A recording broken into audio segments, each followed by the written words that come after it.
नमस्कार दोस्तों, मैं दिलीप कुमार सिंह एक बार फिर से अपने YouTube चैनल MDCL में आपका स्वागत करता हूं। दोस्तों, कैसे हैं आप लोग? उम्मीद करता हूं आप सभी ठीक होंगे। कैसा चल रहा है? वीडियो देख रहे हैं आप लोग? बहुत अच्छा तो नहीं बन पा रहा है, कुछ कारण हैं, रिसोर्सेज भी कम हैं और ऑनलाइन प्लेटफॉर्म से हम हैं भी बहुत नए, यूज टू नहीं हैं। बहुत सारी चीज़ें दिन पर दिन सीख रहे हैं, वीडियो की क्वालिटी कैसे बढ़िया हो और कंटेंट्स कैसे दिए जाएं। होता क्या है ना कि ऑफलाइन में ऑनलाइन में बहुत अंतर होता है। यहाँ आने के बाद बहुत सारी चीज़ें आदमी भूल जाता है, तो वो चीज़ें जल्दी रिकॉल नहीं हो पाती हैं।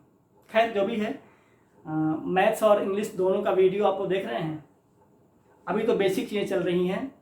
मैंने कहा था ना कि 0 से मैथ्स पढ़ाएंगे और ABCD से इंग्लिश पढ़ाएंगे, तो उसी क्रम में हम लोग थोड़ी बहुत चीज़ें जो बेसिक चीज़ें हैं वो सीख रहे हैं दोनों ही सब्जेक्ट्स में। तो अभी ये मैथ्स का वीडियो होगा। पिछले मैथ्स के वीडियो में हम लोग नंबर सिस्टम देख रहे थे, जिसका पार्ट 4 हम लोग देखे थे, और उस पार्ट 4 में हम लोग देख रहे थे रूल ऑफ डिविजिबिलिटी, मतलब हिंदी में कहें तो विभाज्यता के नियम। और उस क्रम में हम लोग 1 से लेकर 12 तक देख लिए थे कि 1 से लेकर 12 तक की संख्याओं से कोई संख्या डिविजिबल होगी कि नहीं होगी, इसकी जांच कैसे करें। आज हम लोग उससे आगे बढ़ते हैं और देखते हैं 13 से आगे। तो 13 से देखते हैं। 13 से जो विभाज्यता का नियम है उसके लिए एक संख्या ले लें। संख्या तो देखनी पड़ेगी, 8 7 6 5 3 8, 8 7 6 5 3 8, ठीक ना। 8,76,538, ठीक है ना। चलिए हम लोग ये संख्या देख कर लेते हैं, इसलिए कि वो 13 से विभाज्य हो तब ना नियम, ठीक है ना। ये संख्या है, हाँ ठीक है दोस्तों। इसमें ऑस्क्यूलेटर के रूप में, जैसा कि मैंने बताया था, जब 7 का रूल हम लोग देख रहे थे कि 7 से जो विभाज्यता का नियम है वो क्या है, ऑस्क्यूलेटर के रूप में हम लोग -2 ले रहे थे। इसमें हम लोग ऑस्क्यूलेटर के रूप में +4 लेंगे। 4 ठीक से नहीं हो पाया,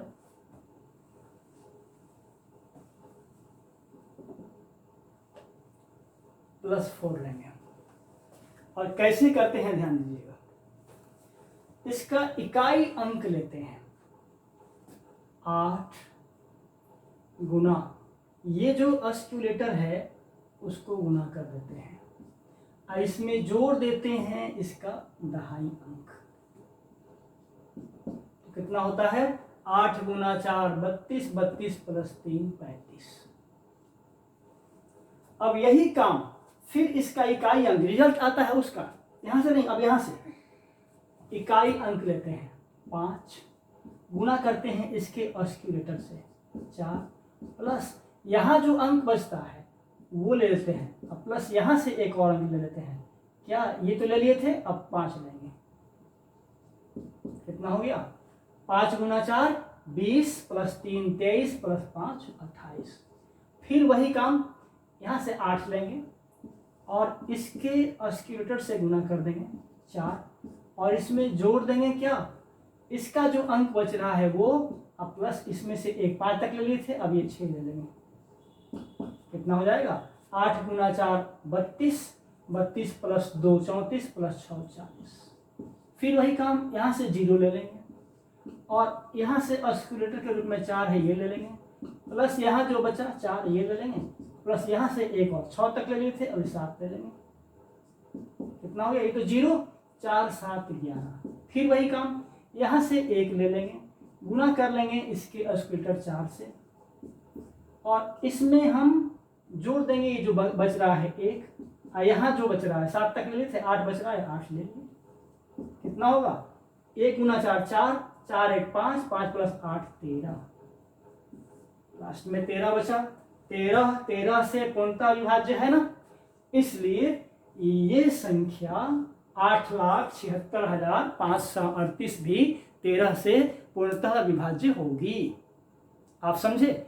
थोड़ा सा प्रैक्टिस करने की चीज है। एक बार फिर से ओरली, पहले इकाई का अंक ले लेंगे, उसमें गुना कर देंगे ऑस्क्यूलेटर से, +4 लिए हैं, और प्लस इसका दहाई अंक जो इसके बाद लेफ्ट बढ़ते चल जाएंगे, 3 कर लेंगे।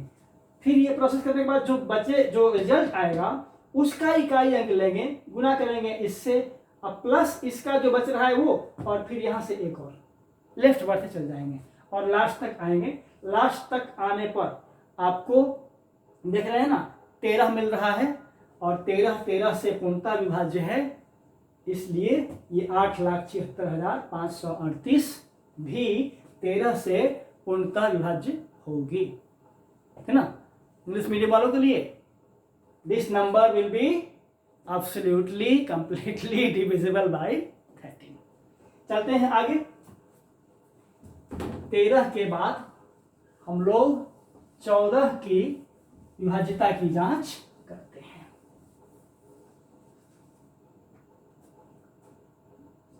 14 के लिए नियम ये है बच्चों कि जो संख्या 2 से भी विभाज्य हो और 7 से भी विभाज्य हो तो वो संख्या 14 से भी विभाज्य होगी। 2 से भी होना चाहिए और 7 से, दोनों से होना चाहिए। और यहाँ एक ऑब्जर्वेशन है, आप देखिएगा, जैसे आप 12 में देखे थे, जैसे 1 से लेकर 2, 3, 4, 5, 6, 7 वाला आप देखे थे ऑस्क्यूलेटर वाला रूल, फिर 8, 9, 10, 11, 12 में एक चीज देखे थे आप, याद करिए 12 में क्या देखे थे कि जो संख्या 3 से भी विभाज्य हो, 4 से भी विभाज्य हो, वो 12 से विभाज्य होगी, ठीक ना। इसका मतलब ऑब्जर्वेशन देखिए, ये 14 है ना, इसका प्राइम फैक्टर निकालिएगा, या कहें कि अभाज्य गुणनखंड। अभी तो आप पढ़े नहीं हैं, तो यदि पढ़ लिए होंगे तो ठीक है, नहीं तो आगे पढ़ेंगे। तो 14 का अभाज्य गुणनखंड क्या होगा, मतलब गुणनखंड होना चाहिए और उसमें संख्याएं अभाज्य प्राइम होना चाहिए, तो 2 गुना 7, इसका 2 गुना 7 है, इसका मतलब 2 से भी विभाज्य हो, 7 से भी विभाज्य हो, तो वो संख्या 14 से भी विभाज्य होगी। उसके लिए एक संख्या एक ले लेते हैं, देखें कौन संख्या है, 9,870। चलिए एक संख्या ले लेते हैं 9,870, ना। अब इस 12 को मिटा लेते हैं, नहीं तो कंफ्यूज करेगा। तो क्या देखना है हम लोगों को कि ये संख्या 2 से भी विभाज्य हो और 7 से भी विभाज्य हो। तो इकाई के अंक पर 0 है तो 2 से विभाज्य तो होगी, 2 से डिविजिबल तो होगा ना, क्योंकि हम तो क्या पढ़े थे कि कोई भी संख्या 2 से कब डिविजिबल होती है, जब उसके इकाई अंक पर या तो 0 हो या 2 हो या 4 हो या 6 हो या 8 हो। तो 0 है, इसका मतलब 2 से हो गया, एक का काम हो गया। अब 7 से देखना है, तो 7 से जो पढ़े थे हम लोग विभाज्यता का नियम, रूल ऑफ डिविजिबिलिटी, उसमें ऑस्क्यूलेटर नाम का एक शब्द लिए थे और वहां क्या -2 लिए थे। तो 7 से ऑस्क्यूलेटर के रूप में -2 लेते हैं। तो देखिए 7 से कैसे जांच करेंगे, क्या क्या था, ये पहले इकाई वाले अंक को छोड़ देंगे, इसके बाद उस जो संख्या बचती ले लेंगे, तो 9, 8, 7 माइनस इकाई का अंक गुना 2, इकाई का अंक गुना 2। 0 में 2 से गुना करेंगे तो क्या होगा, 0। इसका मतलब यही आंसर हो जाएगा 987। फिर क्या करेंगे, फिर इसको इकाई वाला को छोड़ देंगे, इससे जो बचेगा तो 98 माइनस इसका 2 गुना 7 गुना 2, कितना होगा 98 माइनस 14, ठीक ना। तो कितना हो जाएगा, 8 में से 4 गया 4 और 9 में से 1 गया 8। ये 14 से 84 डिविजिबल है कि नहीं, है ना। 7 से देख रहे हैं, तो यहाँ यहीं से दिख रहा है 7 से, देखिए 7 से भी तो ये है 14 बार में, सॉरी 12 बार में, 12 फते 84, तो ये 84 7 से डिविजिबल है, 2 से भी है, तो ये संख्या 14 से भी डिविजिबल होगी। आया ना समझ में?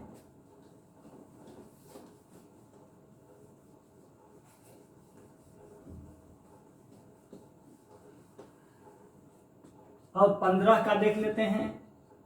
15 का अभाज्य गुणनखंड भी क्या होगा? 3 गुना 5।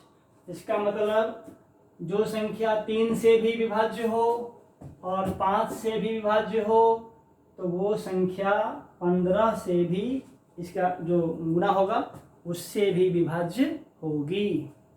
तो कोई एक नंबर ले लेते हैं। क्या नंबर? कुछ ले लें। 5535 यहाँ दिया गया है, 5535।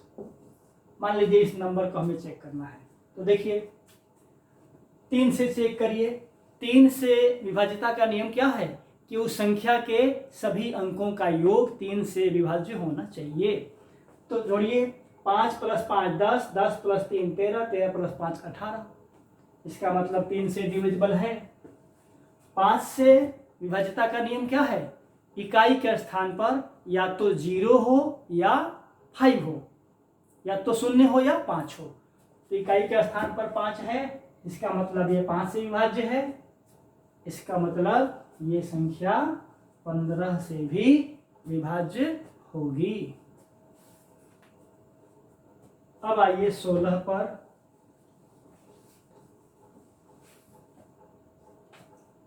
16 के लिए रूल ये है बच्चों कि यदि कोई संख्या, बड़ी संख्या, छोटी संख्या तो आप खुद ही देख लेंगे, बड़ी संख्या की बात कर रहे हैं, यदि किसी संख्या का अंतिम 4 अंक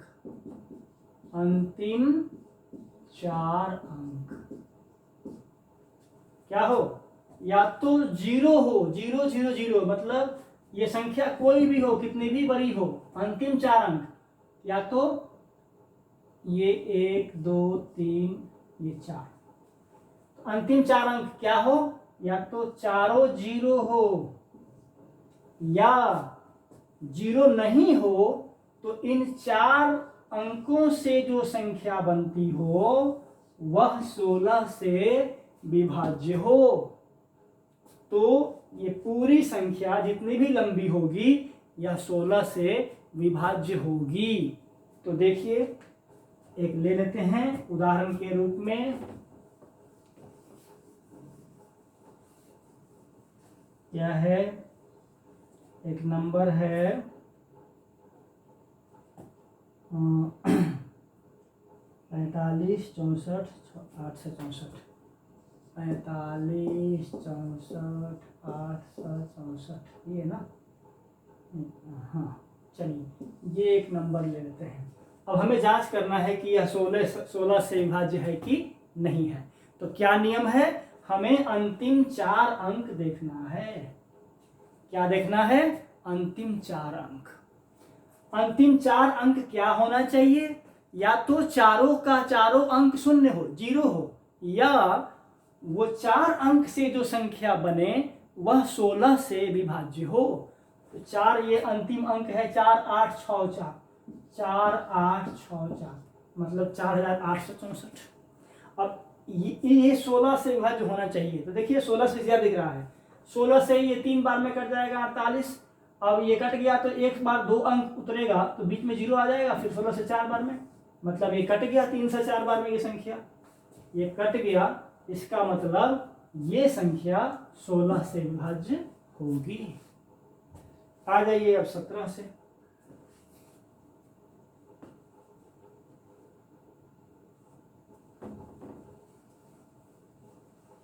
17 में और 7 में, इसके पहले एक ऑब्जर्वेशन देख लीजिए, देखिएगा, ध्यान दीजिएगा। 2 4 8 16 32 64। 2 से विभाज्यता का नियम क्या था कि इकाई का अंक या तो 0 हो या फिर 2 का गुणज हो, मतलब 2 हो, 4 हो, 6 हो, 8 हो। तो इकाई का अंक 0 हो या 2 का गुणज हो गया। 4 से आइए, या तो दोनों अंक 0 हो, मतलब एक अंक बढ़ गया। यहाँ 2 का पावर 1 है, इसको 2 का पावर 2 लिख सकते हैं। यहाँ 2 का पावर 3, 2 का पावर 4, 2 का पावर 5, 2 का पावर 6, पावर बढ़ेगा, 0 बढ़ाते चलिए, देखिएगा 4 से जो डिविजिबिलिटी का रूल है वो क्या है कि या तो अंतिम दोनों अंक 0 हो या अंतिम अंक दोनों जो अंक है वो 4 से डिविजिबल हो। अंतिम 2 अंक से जो संख्या बने वो 4 से डिविजिबल हो, ठीक ना। 8 का या तो अंतिम तीनों अंक 0 हो या अंतिम 3 अंक से जो संख्या बने वह 8 से डिविजिबल हो। इसी प्रकार 16 अभी देखे थे आप, 16 का क्या है, या तो अंतिम चारों अंक 0 हो या इन अंतिम 4 अंकों से जो संख्या बने वह 16 से डिविजिबल हो।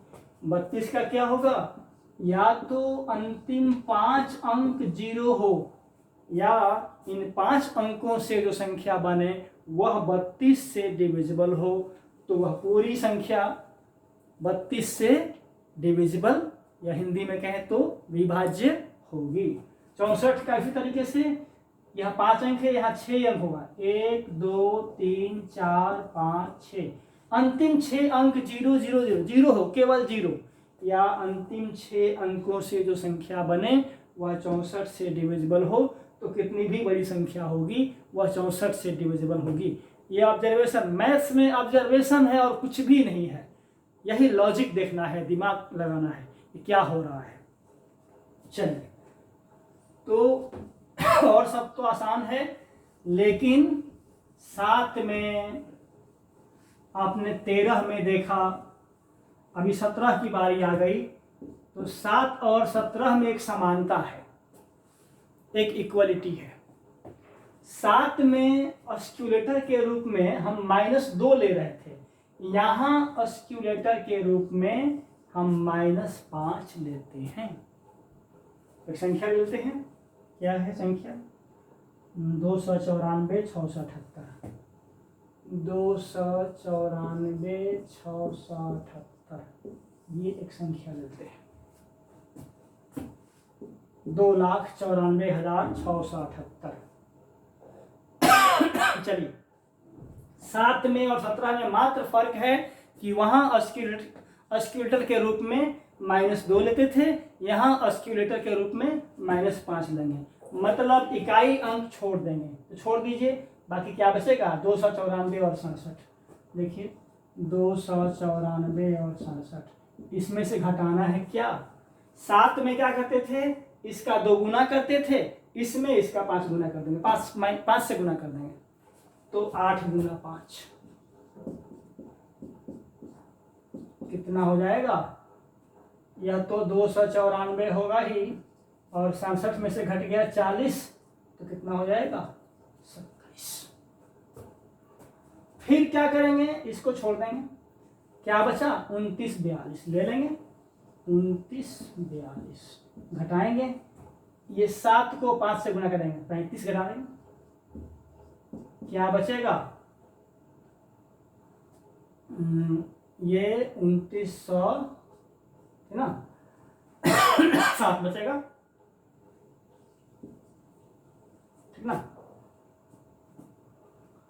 अब फिर 7 को छोड़ देंगे, तो क्या बच जाएगा, 290, इसमें से घटाएंगे, ये 7 गुना 5, क्या बचेगा, 10 में से 5 गया 5, 8 में से 3 गया 5 और 2। फिर क्या करेंगे,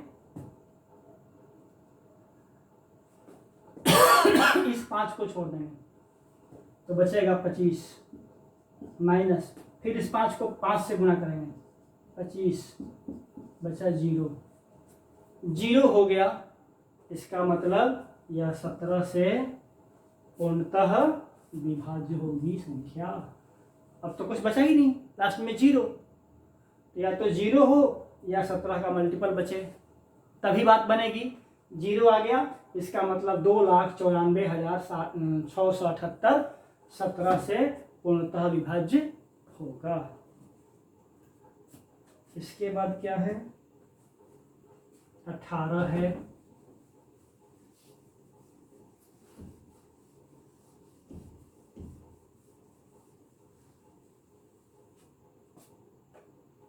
अठारह से विभाज्यता के लिए 18 का प्राइम फैक्टर क्या होगा, अभाज्य गुणनखंड 2 और 9, 2 गुना 9। मतलब जो संख्या 2 से भी विभाज्य हो और 9 से भी विभाज्य हो, वह संख्या 18 से भी विभाज्य होगी। एक संख्या लेते हैं, जैसे 10,818 यहाँ है, 10,818, ठीक है।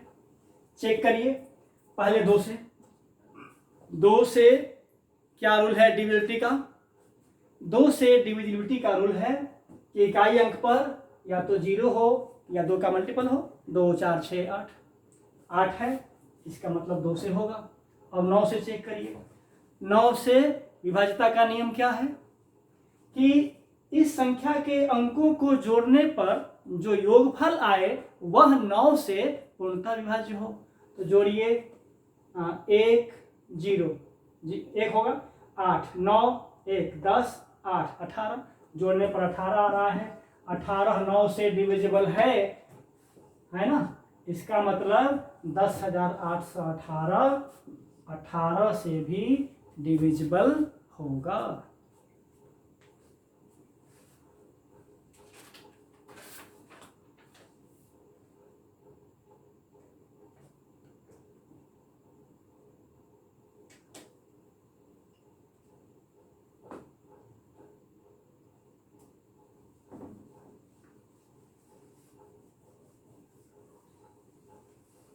उन्नीस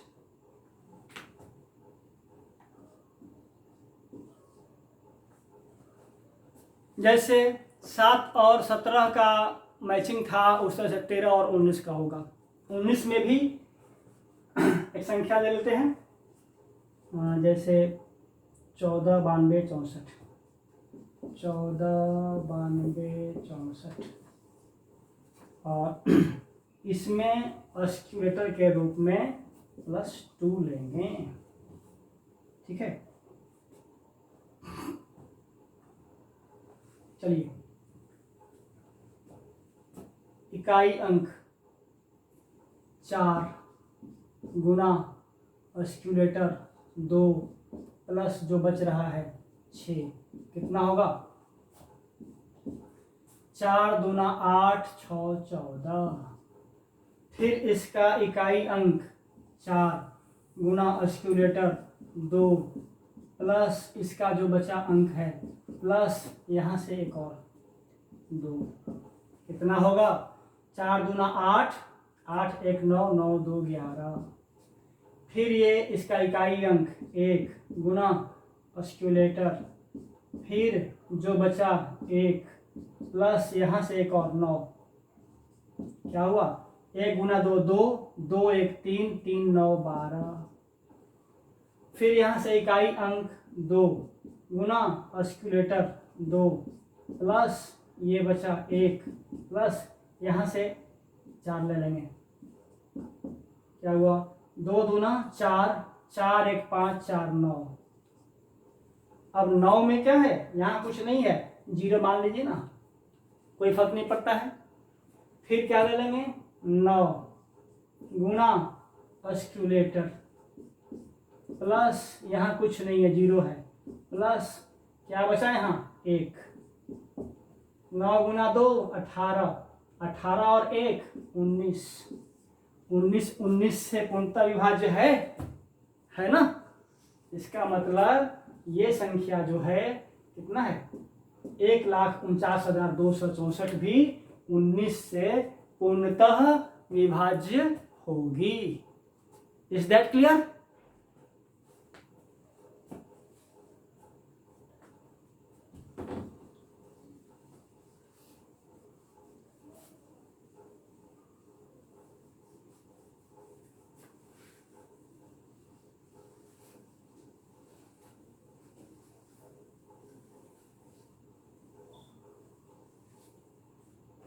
20 में दिक्कत ही नहीं है, अंतिम अंक 0 है, ठीक ना।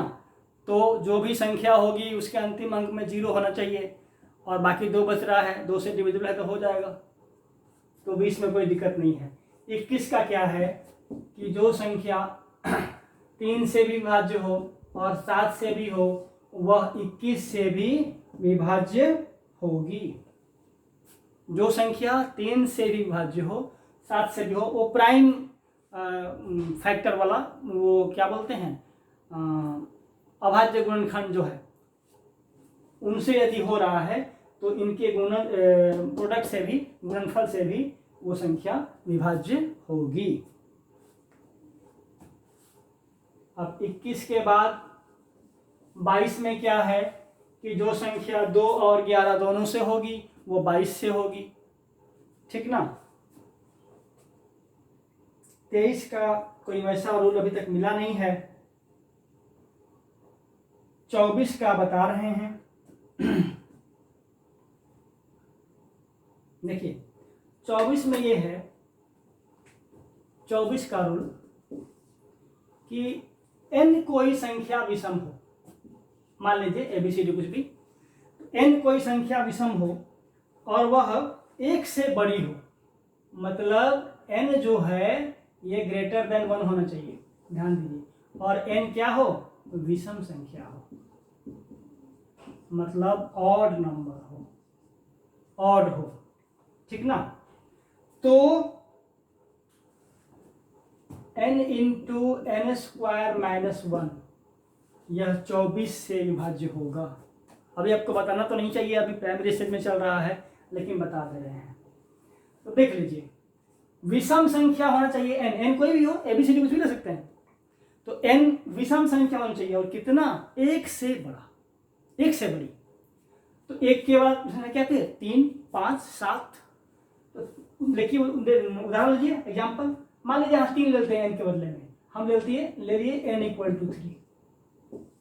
तो देखिए 3 गुना 3 का स्क्वायर माइनस 1 कितना होगा, 3 गुना ये 3 का स्क्वायर 9, 9 माइनस 1 गया 8, 24। 24 से होगा कि नहीं डिविजिबल। अब लेते हैं n के बदले में 5, क्योंकि 3 के बाद विषम संख्या क्या होगी, 5। n इक्वल टू 5 दे देते हैं, तो ले लीजिए 5 गुना 5 का स्क्वायर माइनस 1 बराबर 5 गुना कितना, ये 25 माइनस 1 24, और इसमें ऑलरेडी 24 है, 24 से कट ही जाएगा, तो 24 से विभाज्य होगा।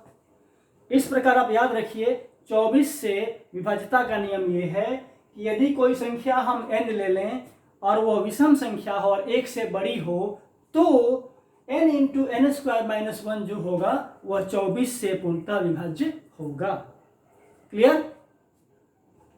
जैसे एक और लेते हैं, 7 ले लेते हैं n के बदले में, मान लीजिए n इक्वल टू 7 ले लिए, तो देखिए 7 और 7 का स्क्वायर माइनस 1, तो बराबर कितना आ जाएगा, 7 गुना ये 49 माइनस 1 48, ये 24 से 48 कट जाएगा, मतलब ये जो संख्या होगी वह 24 से विभाज्य होगी। जो संख्या हो गुना करने के बाद जो आए वो 24 से विभाज्य होगी। अब देखते हैं 25 से विभाज्यता का नियम।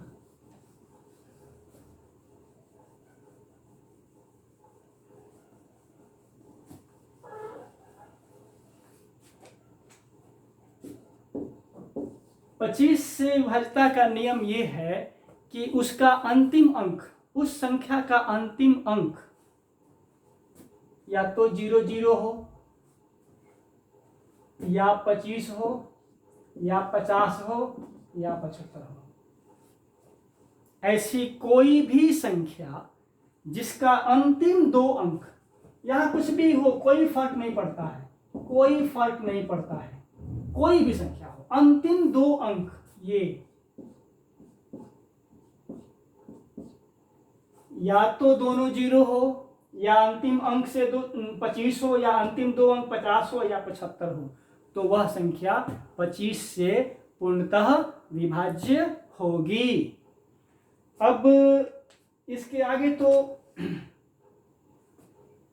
कुछ वैसा नहीं है। एक 30 का देख लीजिए,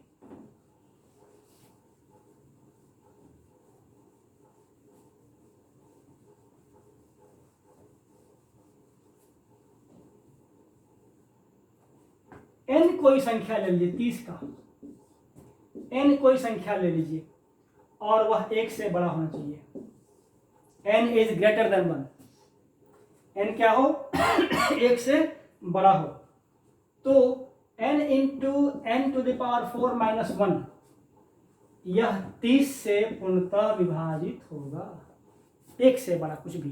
जैसे उदाहरण के लिए 2 ले लीजिए, देखिए n इक्वल टू हम 2 ले लिए, तो 2 गुना 2 का पावर 4 माइनस 1 कितना होगा, 2 गुना 2 का पावर 4 कितना होगा 16, 16 माइनस 1 कितना होगा 15, 2 गुना 15 कितना आएगा 30, 30 से होगा ना, कोई भी संख्या ले लीजिए, 3 इक्वल 3 ले लीजिएगा, तो 3 गुना 3 का पावर 4 माइनस 1, देखिए n इक्वल टू हम 3 ले लिए, तो क्या होगा 3 गुना 3 का पावर 4 माइनस 1, तो 3 गुना 3 का पावर 4 कितना होगा 81, 81, 81 में से घटाएंगे 1 तो 80, है ना। तो देखिएगा यह 30 से कट जाएगा, भाग दीजिएगा 30 से कट जाएगा, देखिए ये 0 से 0 कट गया, 3 से 3 कट गया। मतलब 30 से विभाज्यता का नियम यह है कि n कोई संख्या हो जो 1 से बड़ी हो, तो n into n to the power 4 minus 1 30 से पूर्णतः विभाज्य होगी। अब एक ऑब्जर्वेशन है, उसको भी देख लीजिए, ये डायरेक्ट है बिना कुछ किए, रेडीमेड माल जिसको कहते हैं।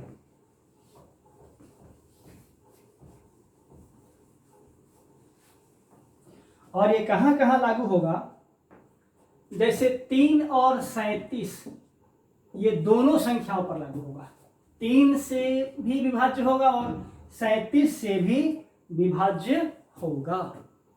इसका ऑब्जर्वेशन क्या है, यदि कोई संख्या 3 अंक की हो और वो संख्या एक ही अंक से बनी हो, जैसे 1 1 1 3 अंक की है, तीनों में केवल 1 है, जैसे 2 2 2 एक ही अंक का प्रयोग हुआ है, जैसे 3 3 3, जैसे 4 4 4, जैसे 5 5 5, जैसे 6 6 6, जैसे 7 7 7, जैसे 8 8 8, जैसे 9 9 9 9 9। यह एक ऑब्जर्वेशन है कि ऐसी कोई संख्या जो 3 अंक की हो और वो एक ही अंक से बनी हो, उसमें कोई दूसरे अंक का प्रयोग नहीं हुआ हो, तो वह संख्या 3 से भी विभाज्य होगी और 37 से भी विभाज्य होगी। यह एक ऑब्जर्वेशन है, रेडीमेड माल है, ले लीजिए।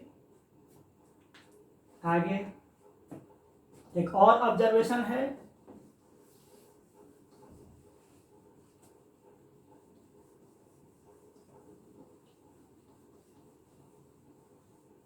अब देखिए ये 3 का मल्टीपल में जितना अंक का हो, 3 अंक का हो, 6 अंक का हो, 9 अंक का हो, 12 अंक का हो, 15 अंक का हो, सब में काम करेगा। इसलिए ये शुरू का 3 कटेगा, भाग देते हैं इधर से ना, शुरू से ना, शुरू का 3 कटेगा, फिर शुरू का 3 कटेगा, फिर शुरू का 3 कटेगा, हो गया काम।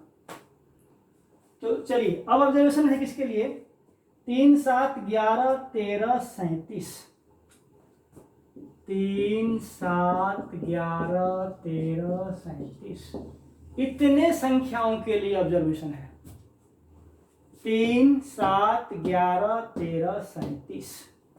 यदि कोई संख्या 6 अंक की हो, याद रखिएगा, यदि कोई संख्या 6 अंक की हो और उसमें एक ही अंक का प्रयोग किया गया हो, जैसे 1 2 3 4 5 6, 1 2 3 4 5 6, 1 2 3 4 5 6, 1 2 3 4 5 6, 1 2 3 4 5 6, 1 2 3 4 5 6, 1 2 3 4 5 6, 1 2 3 4 5 6, 1 2 3 4 5 6, मतलब 6 अंक की हो और वह एक ही अंक से बनी हो, उसमें दूसरे अंक का प्रयोग नहीं हुआ हो,